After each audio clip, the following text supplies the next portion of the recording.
क्या हुआ जब अमरनाथ यात्रा के दौरान भक्तों की बस गिरी गंगा नदी में अपने भक्त को बचाने स्वयं महादेव चले आए। फिर जो चमत्कार हुआ उसे देख लोगों के पसीने छूट गए। हिमालय की बर्फीली चोटियों के बीच बसा अमरनाथ गुफा मंदिर, भगवान शिव का पवित्र धाम, हर साल लाखों भक्तों को अपनी ओर खींचता है। यहां एक ऐसी घटना घटी जो सभी को हैरान कर देगी। इसे सुनने वाला हर व्यक्ति आश्चर्य और श्रद्धा से भर जाएगा। जुलाई 2025 की एक सुबह दिल्ली के एक छोटे से मोहल्ले में रमेश ठाकुर अपने घर की बालकनी में बैठे अखबार पढ़ रहे थे। उनकी पत्नी सावित्री ने पास में रखे शिवलिंग पर जल चढ़ाया और कहा, रमेश, इस बार अमरनाथ यात्रा का रजिस्ट्रेशन शुरू हो गया है।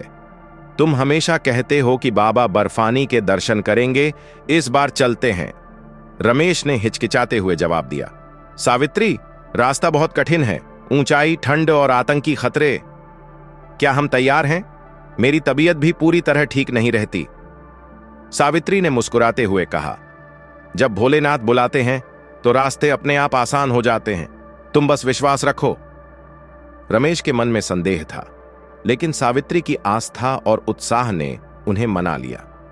उन्होंने अपने पुराने दोस्त विक्रम सिंह को फोन किया, जो एक कपड़ा व्यापारी था।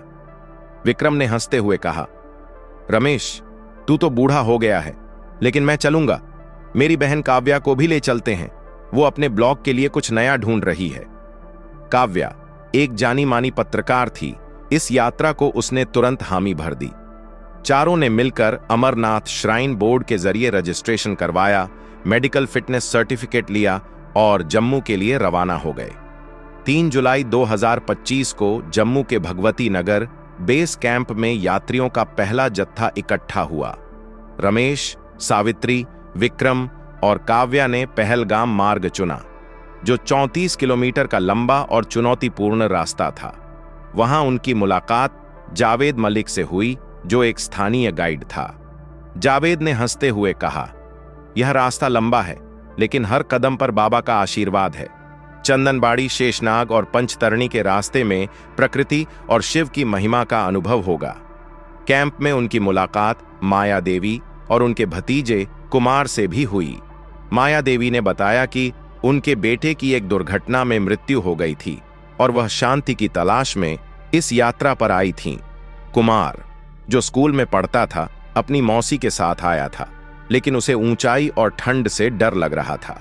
अनन्या, एक युवा स्वयंसेवक, ने सभी को हौसला दिया और कहा, डरने की कोई बात नहीं, बाबा बर्फानी सबकी रक्षा करते हैं।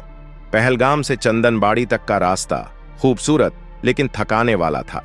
हरे भरे जंगल, बहती लिद्दर नदी और बर्फीली चोटियां भक्तों का मन मोह रही थीं। रमेश को ऊंचाई की वजह से सांस लेने में थोड़ी तकलीफ हुई। सावित्री ने उसका बैग अपने कंधे पर लिया और कहा, रमेश, तुम बस हर हर महादेव जपते रहो, बाबा सब ठीक करेंगे। जावेद ने रमेश को कुछ गहरी सांस लेने की तकनीक सिखाई, जिससे उसकी हालत में सुधार हुआ। काव्या अपने कैमरे में हर पल को कैद कर रही थी। उसने शेषनाग झील की तस्वीरें लीं और लिखा, प्रकृति और आध्यात्म का अनोखा संगम। विक्रम, जो आमतौर पर मजाक करता रहता था, साधुओं से बातचीत में मग्न था। एक साधु ने उसे बताया, बेटा, यह यात्रा केवल गुफा तक नहीं, बल्कि अपने भीतर की यात्रा है। दूसरे दिन जब यात्री शेषनाग झील के पास पहुंचे, मौसम अचानक खराब हो गया। आसमान में काले बादल छा गए और तेज हवाएं चलने लगीं। जावेद ने सभी को जल्दी से अगले पड़ाव पंचतरणी की ओर बढ़ने को कहा। रमेश की तबीयत फिर से खराब होने लगी, लेकिन वह सावित्री के साथ चलते रहे। माया देवी और कुमार भी उनके साथ थे।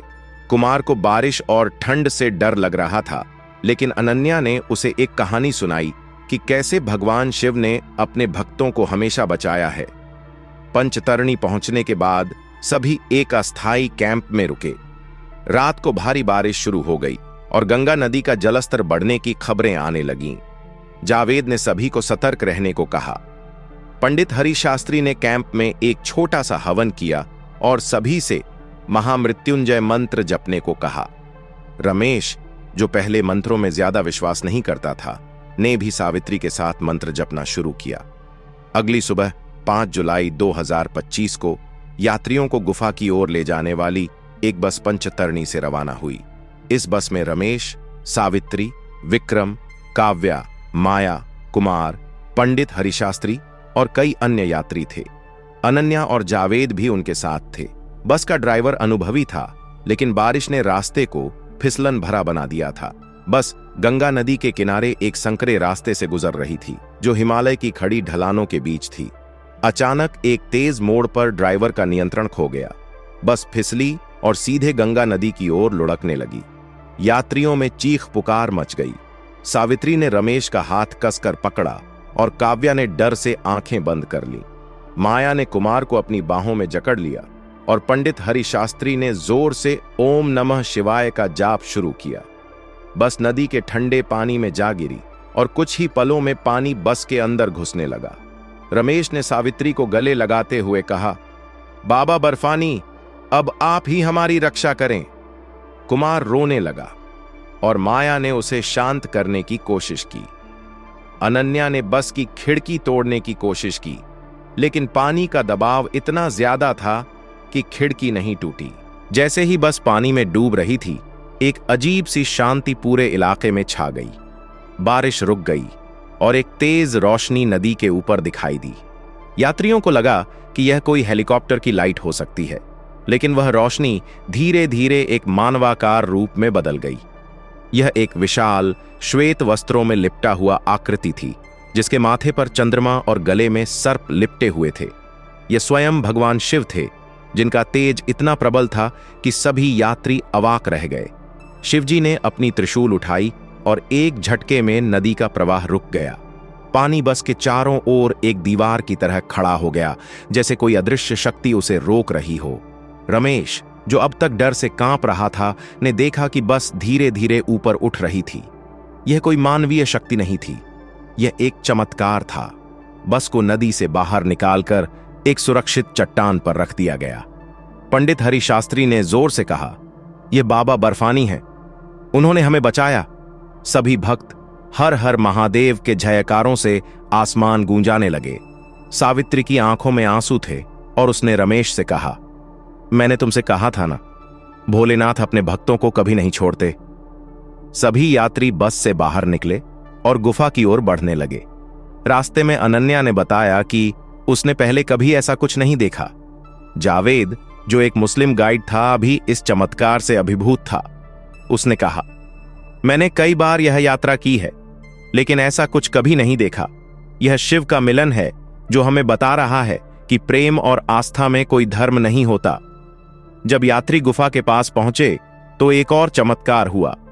अमरनाथ गुफा में बर्फ का शिवलिंग, जो आमतौर पर जुलाई में छोटा होने लगता है, उस दिन असामान्य रूप से विशाल और चमकदार था। गुफा के अंदर 2 कबूतर, जो अमरकथा के साक्षी माने जाते हैं, भक्तों के ऊपर मंडराने लगे। सावित्री ने देखा कि कबूतरों की आंखों में एक अजीब सी चमक थी, जैसे वे भक्तों को कुछ संदेश दे रहे हों। पंडित हरिशास्त्री ने बताया, ये कबूतर अमर हैं। इन्होंने भगवान शिव और पार्वती की अमर कथा सुनी थी। आज इन्हें देखना इस बात का प्रमाण है कि बाबा बर्फानी स्वयं हमारे साथ हैं। माया देवी, जो अपने बेटे की मृत्यु के बाद टूटी हुई थीं, ने गुफा में प्रवेश करते ही अपने बेटे की आत्मा को शांति मिलने का अनुभव किया। उन्होंने कहा, मुझे लगा जैसे मेरा बेटा मेरे पास खड़ा है और कह रहा है कि वह अब ठीक है। गुफा में दर्शन के बाद रमेश और सावित्री ने महसूस किया कि उनकी जिंदगी बदल गई है। रमेश, जो पहले संदेह में था, अब पूरी तरह से शिव भक्त बन गया था। उसने कहा, मैंने आज तक किताबों में चमत्कार पढ़े थे, लेकिन आज मैंने उसे देखा है। उसने अपनी जिंदगी में एक नया उत्साह पाया और अपने जीवन को अधिक सकारात्मक बनाने का फैसला किया। विक्रम ने अपने व्यवसाय में एक नई शुरुआत की और अपने मुनाफे का कुछ हिस्सा अमरनाथ श्राइन बोर्ड को दान करने का फैसला किया। काव्या ने अपनी पत्रकारिता में इस घटना को एक लेख के रूप में प्रकाशित किया, लेकिन उसने शिवजी की आकृति का जिक्र नहीं किया, क्योंकि वह इसे निजी अनुभव मानती थी। उसने लिखा, यह यात्रा मेरे लिए केवल एक ब्लॉग पोस्ट नहीं, बल्कि मेरे जीवन का सबसे बड़ा सबक थी। जावेद ने इस घटना को अपने गांव में सुनाया।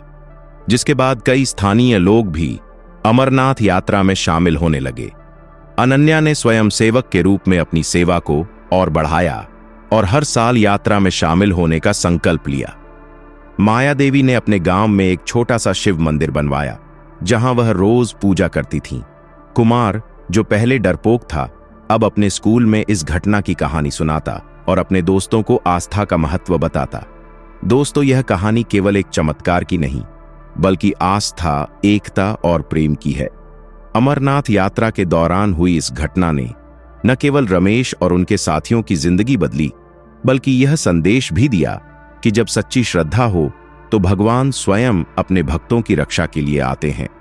तो भक्तों, कैसी लगी आपको यह कहानी?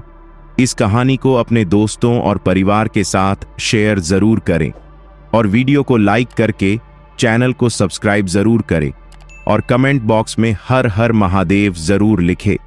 धन्यवाद।